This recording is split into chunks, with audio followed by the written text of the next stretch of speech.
Can you please introduce yourself to the audience? My name is Ann Libera. My name is Lily Francis. Norman Bryant, Holly.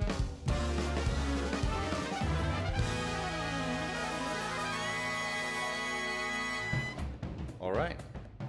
How do you teach someone to be funny? We teach the rules of comedy. So The easy answer to how do you teach someone to be funny is that you don't. You don't teach somebody to be funny. You can't teach somebody to be funny. You can teach somebody to mine the part of themselves that makes them interesting.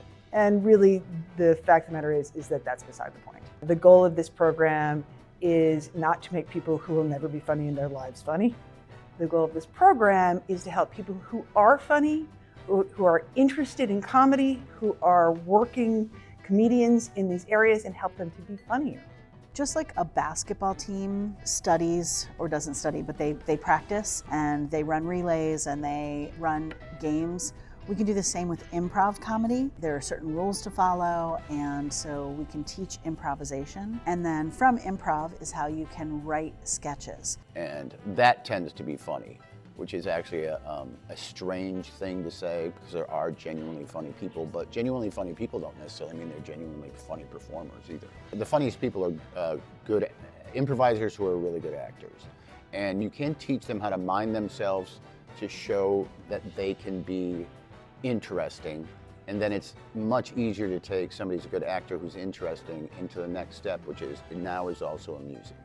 When we first started to just brainstorm what would a comedy major look like, it was Ann Libera and Mary Scruggs and I, and we had a couple of meetings where we just blue skied and came up with whatever we thought it could include. And I remember at the time thinking, like, this is so cool. I wish this existed when I was at college. It is a really intense period of time studying comedy with experts across mediums. So our students get intensive education, and more than that, they get what we call comedy cross training.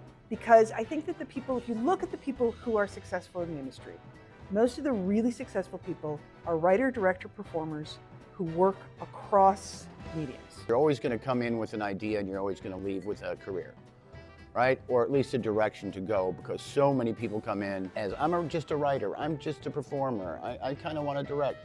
And it almost never stays that way. You'll find so many people that realize, or I will realize along with other faculty members, but it only takes one to like, oh, this person has a director's eye and they don't know it. And then when you point it out to them after they've gone through this process of creating a show, it's easy for them to see what you're talking about. Everyone has to think not just about working in a certain medium, but also about taking their medium and applying it, and to think about how that context occurs in comedy history. It gives the comedy studies students a really good work ethic and also a really broad spectrum.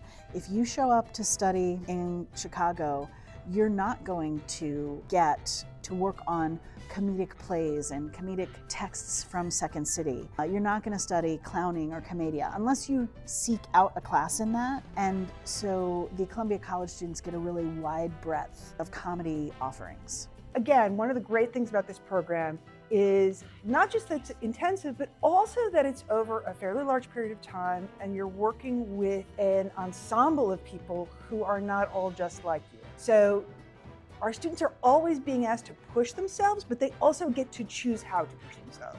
They get to make choices about the kinds of things I want to work on within the shape of the program, and the ways in which they can incorporate work from the different classes into all sorts of different projects.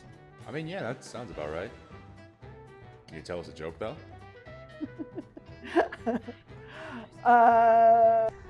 Oh, sure. So, circus is coming to this small town, this very rural town in Arkansas. And so they're putting up the tent. They've got the big top pretty much up, but that's pretty much it. I will say this, I am not a joke teller. That is, I am a comedy director and teacher. I am a writer. I'm good at making other people's stuff better, but I am not someone who delivers jokes. And this little kid, he's about 8 or 9 years old, walks in, got a piece of straw hanging out of his mouth, shirtless, like cartoon local, overalls, Little tiny beat up work boots, and he's just walking, he's looking around. I have several jokes that I cannot tell and will not tell until the camera is off. The ringmaster is there, who's also in charge of getting the circus ready. So he's not in his costume or anything. He's looking at the kid, and the kid's looking up. They put up the high wire, and he says, hello, young man. He goes, just so you know, the circus doesn't open for about 5 days. It'll open on Saturday. You can come back then. He goes, but we're actually not open right now, and it's a little dangerous to be in here. However, where does the general keep his armies? In his sleeveys. The kid just goes, I could jump off that. He's pointing to the high wire platform. And the ringmaster goes, yeah, I'm sure you could.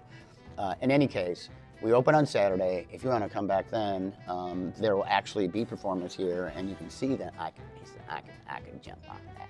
What did the snail say while riding on the turtle's back? Whee! He's like, okay. He goes, that's great. He goes, you'd die, just so you know. But in any case, I'll tell you what. If you tell me your name, I'm gonna make sure I give you I could go jump off that. He's like, I can give you 2 free tickets or as many as you need for your family, but right now I could actually go jump off. And like he's like, no, you can't. Let me just get your name. He's like, I could. He's like, go ahead. That joke told to me by Bernie Solins, one of the founders of the Second City. So he watches the kid slow, and he didn't even think he was gonna try to climb up the trapeze. He climbs all the way to the top, so it's like 2 stories, 2.5 stories. He's like, what did I just do? He's like, he's not gonna jump off of that. The kid is like kind of looking over there, a little piece of straw hanging, he's looking over there, and then he just slowly pitches himself off, falls, boom.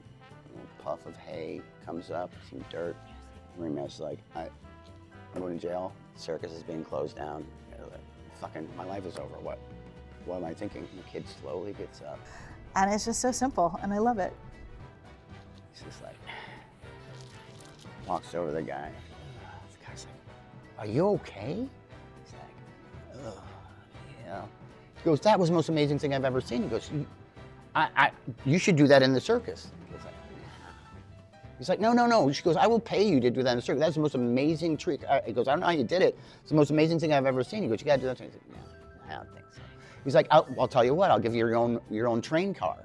He goes, you can have your own train car when we travel in the circus. He goes, I'll pay you $5,000 a week to do that. Kid's like,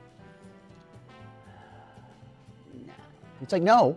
He goes, I'll tell you what. He goes, I'll pay you $10,000 a week to do that once a week, just on Saturdays for the second show. I'll pay you $10,000 a week, your own trade car, anything else you want. The kid's like,